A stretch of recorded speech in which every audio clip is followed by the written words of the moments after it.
Selamat pagi adik-adik cerdas, bagaimana kabarnya? Kali ini kita akan belajar tentang persamaan kuadrat bagian 4 mengenai soal cerita pada persamaan kuadrat. Bersama Kak Anggi hanya di ruang belajar. Ingat ya bahwa metode penyelesaian persamaan kuadrat ada 3, yaitu faktorisasi, melengkapi kuadrat sempurna, dan rumus ABC. Dari ketiga metode ini, mana ya metode yang paling cepat dan efektif? Nah, untuk dapat memahami video ini, pahami bahwa persamaan kuadrat dapat diselesaikan dengan cara yang pertama faktorisasi. Faktorisasi sendiri terdapat 4 kasus, yaitu ini, itu, dan itu. Kemudian metode yang kedua yaitu melengkapi kuadrat sempurna, ada 3 kasus. Nah, dan metode yang terakhir adalah rumus ABC. Tidak ada kasus khusus selama hasil dari B kuadrat dikurang 4AC ini tidak sama dengan 0. Untuk memahami video ini, adik-adik harus menonton dulu ya video yang pertama, kedua, dan ketiga tentang persamaan kuadrat yang kakak buat. Persamaan kuadrat berikut. Ada 3 persamaan kuadrat. Nah, dari ketiga ini, mana ya yang paling efektif jika kita selesaikan dengan metode tersebut? Yang pertama, apakah x kuadrat ditambah 4x dikurang 12 bisa diselesaikan dengan faktorisasi atau melengkapi kuadrat sempurna atau rumus kuadrat? Ternyata untuk persamaan yang pertama bisa diselesaikan dengan cara faktorisasi. Kenapa? Karena ini kan 1 dikali min 12 hasilnya adalah min 12. Faktor dari min 12 yang jumlahnya 4 yaitu 6 dan min 2. 6 dikali min 2 hasilnya min 12. Jika dijumlahkan hasilnya adalah 4. Berarti faktornya adalah x tambah 6 dikali x dikurang 2 sama dengan 0. Selanjutnya silakan adik-adik lanjutkan sampai bertemu dengan akar penyelesaian. Nah, persamaan yang pertama ternyata juga bisa diselesaikan dengan melengkapi kuadrat sempurna. Dengan kuadrat sempurnanya x tambah 2 dikuadratkan dikurang 4 dikurang 12 sama dengan 0. Dikurang 4 dikurang 12 ini menjadi min 16, pindah ruas menjadi plus 16. Selanjutnya silakan adik-adik selesaikan sampai menemukan akar penyelesaian. Dan persamaan 1 ini juga bisa diselesaikan dengan rumus ABC. Karena adik-adik hanya tinggal memasukkan A, B, dan C ke dalam rumus ini. Dari ketiga cara ini mana lebih efektif? Tentu tergantung dari kemampuan adik masing-masing. Karena kalau menurut kakak yang paling mudah yang ini, faktorisasi. Kenapa? Karena kakak bisa faktorisasi. Kakak juga bisa melengkapi kuadrat. Kakak juga bisa melengkapi dengan rumus ABC. Nah, jadi tergantung pada kemampuan adik masing-masing ya. Kemudian nomor 2, tentang x kuadrat dikurang 5x tambah 8 sama dengan 0. Ternyata hanya bisa menggunakan rumus ABC. Karena kita hanya memasukkan A, B, dan C ke dalam rumus ini. Kenapa tidak bisa faktorisasi? Karena tidak ada yang memenuhi. Jika dikali hasilnya 8, jika ditambah hasilnya min 5. Tidak ada kan? Kemudian tidak bisa juga menggunakan kuadrat sempurna. Kenapa? Karena min 5 ini bukan genap. Kalau kita paksakan dengan kuadrat sempurna bisa, tapi nanti ketemu dengan pecahan, yaitu per 2. Kemudian untuk yang ketiga yaitu 3x kuadrat ditambah 7x tambah 2. Ternyata bisa dengan faktorisasi. Kenapa? 3 dikali 2 kan 6. Berarti faktornya 6. 6 faktornya berapa? Yang jumlahnya 7.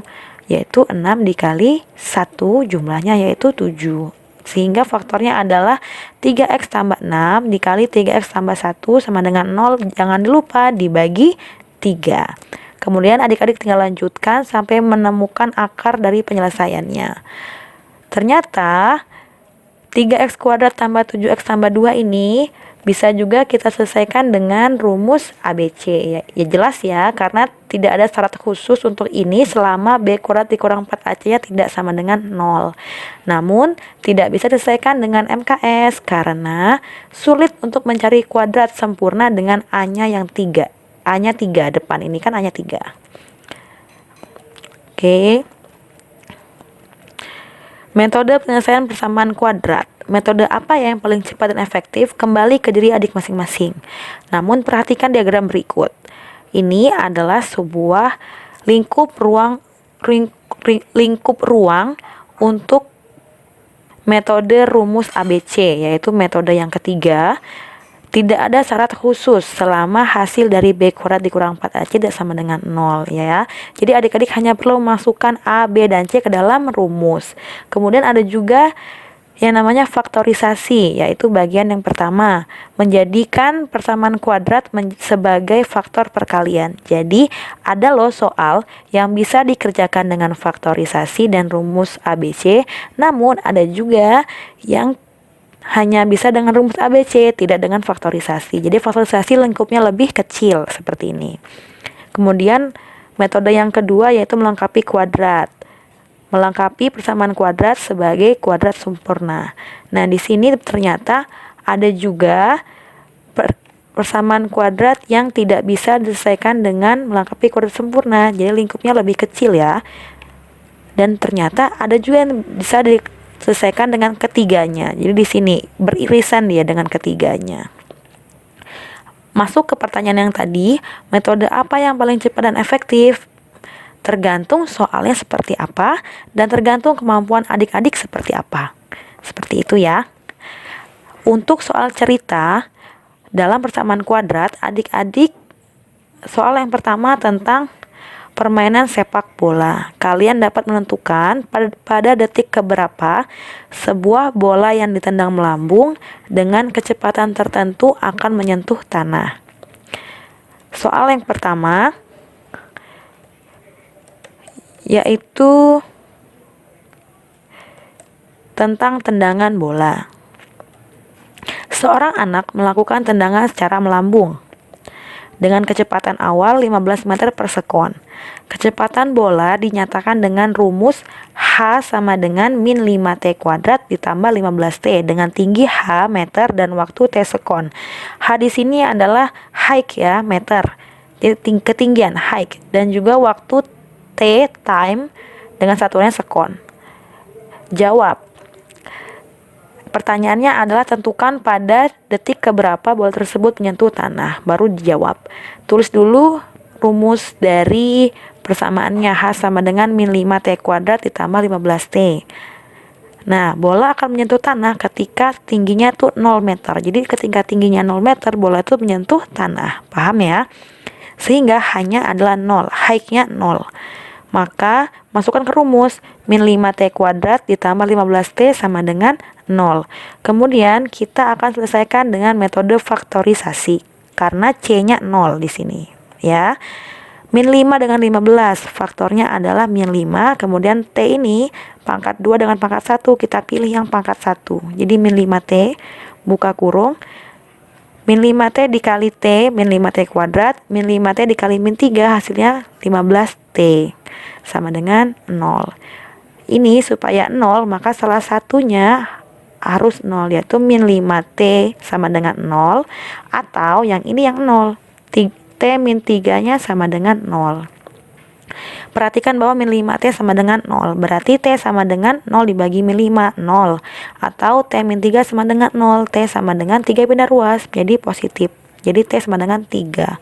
Dari sini berarti saat bola menyentuh tanah terjadi pada dua waktu, yaitu T sama dengan 0 saat bola sebelum ditendang. Oke, benar ya. Saat bola belum ditendang berarti bola itu menempel di tanah. Kemudian saat T sama dengan 3 ketika bola itu jatuh ke tanah setelah ditendang secara melambung. Next, selanjutnya untuk soal kedua, yaitu suatu bilangan. Dua buah bilangan caca berselisih 3 dan hasil kalinya 88. Tentukan kedua bilangan tersebut. Misalkan, bilangan pertamanya adalah X, berarti bilangan keduanya yaitu X ditambah 3. Kenapa? Karena selisihnya 3, jadi jaraknya 3. Lebih besar 3 untuk bilangan yang kedua.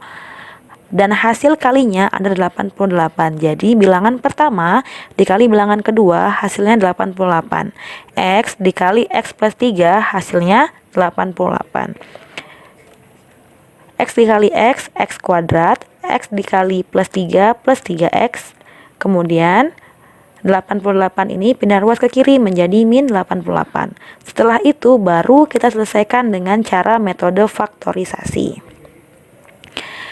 1 dikali min 8. Min 88 sama dengan min 88. Kita cari faktor dari min 88 yang jumlahnya adalah 3. Nah, min 88 ini adalah perkalian dari min 8 dengan 11. Karena jumlahnya juga adalah 3. Berarti kita pasang dulu kurungnya sama dengan 0. Tulis X dan X. Kemudian min 8 dan plus 11. X min 8 sama dengan 0 atau X plus 11 sama dengan 0. Berarti X sama dengan 8. Ini pindah ruas ya ke sini. Kemudian X di sini juga sama dengan min 11. Jadi akar penyelesaiannya adalah 8 atau min 11. Perhatikan untuk yang X sama dengan 11 tidak memenuhi karena min 11 itu bukan bilangan cacah. Sedangkan dua bilangan itu harus bilangan cacah. Namun untuk X sama dengan 8, jika bilangan pertamanya 8, maka bilangan keduanya adalah 8 ditambah 3 yaitu sama dengan 11. Jadi jawabannya adalah 8 dan 11. Untuk soal yang ketiga tentang luas dan keliling. Suatu pekarangan berbentuk persegi panjang dengan kelilingnya 26 meter dan luasnya 40 meter persegi. Tentukan panjang dan lebar pekarangan tersebut. Pertama, kita misalkan dulu panjangnya P dan lebarnya adalah L. Nah, P tambah L adalah setengah keliling, oke? Jadi P tambah L itu 13 karena 26 dibagi 2 itu 13. Kemudian kita buat P sama dengan 13 dikurang L. Jadi L-nya ini pindah ke ruas kanan menjadi negatif. Luasnya adalah 40 meter persegi. Luas ini rumusnya adalah P dikali L. Jadi P kali L sama dengan 40. Nah, bisa juga kita tuliskan menjadi L kali P sama dengan 40. Sama saja ya. Kemudian kita ganti L buka kurung, P-nya ini kita ganti menjadi 13 dikurang L karena P sama dengan 13 dikurang L sama dengan 40. Kemudian kita kalikan L kali 13 13L, L dikali min L kuadrat sama dengan 40 pindah ruas menjadi min 40 sama dengan 0. Lalu kedua ruas kita kali dengan negatif 1. Supaya apa? Supaya min L kuadrat berubah menjadi positif L kuadrat. 13L positif berubah menjadi min 13L dan min 40 berubah jadi plus 40. Nah, setelah ini kita akan selesaikan dengan metode faktorisasi. Pertanyaannya, mengapa dikali min negatif 1? Karena bentuk umum persamaan kuadrat A-nya ini biasanya positif. Lanjut ya, dengan faktorisasi pertama 1 dikali 40 hasilnya adalah 40, lalu jumlahnya harus negatif 13. Kita cari faktor dari 40 yang jumlahnya negatif 13. 40 itu bisa jadi perkalian dari min 8 dengan min 5 dan dijumlahkan hasilnya adalah min 13. Kemudian kita buat kurungnya sama dengan 0, tulis L dan L. Masukkan angkanya yang telah kita tentukan yaitu min 8 dan min 5 sama dengan 0. Berarti min 8 sama dengan 0 atau min 5, L min 5 sama dengan 0. L min 8 sama dengan 0. Min 8 pindah ke ruas kanan, berarti L sama dengan 8. Kemudian L min 5 sama dengan 0. L sama dengan 5. Jadi dapat akar penyelesaiannya adalah L sama dengan 8 atau L sama dengan 5. Nah, ada dua ukuran lebar ya. Nah, mana yang kita pakai? Nih, perhatikan. Untuk lebar yang 8, berarti panjangnya adalah 13 dikurang L. Berarti 13 dikurang 8, yaitu 5. Tidak memenuhi. Kenapa? Karena panjangnya ini kurang dari lebar. Jadi panjangnya lebih pendek daripada lebar. Harusnya panjang lebih panjang, ya kan? Namun untuk yang L sama dengan 5,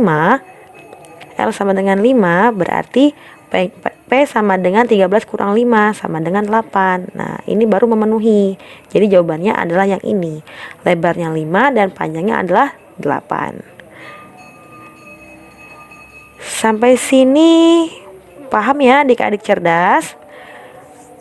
Semoga materi yang kakak sampaikan bermanfaat untuk kalian semua. Sehat selalu, sampai jumpa lagi di materi selanjutnya tentang fungsi kuadrat. Salam sahabat cerdas.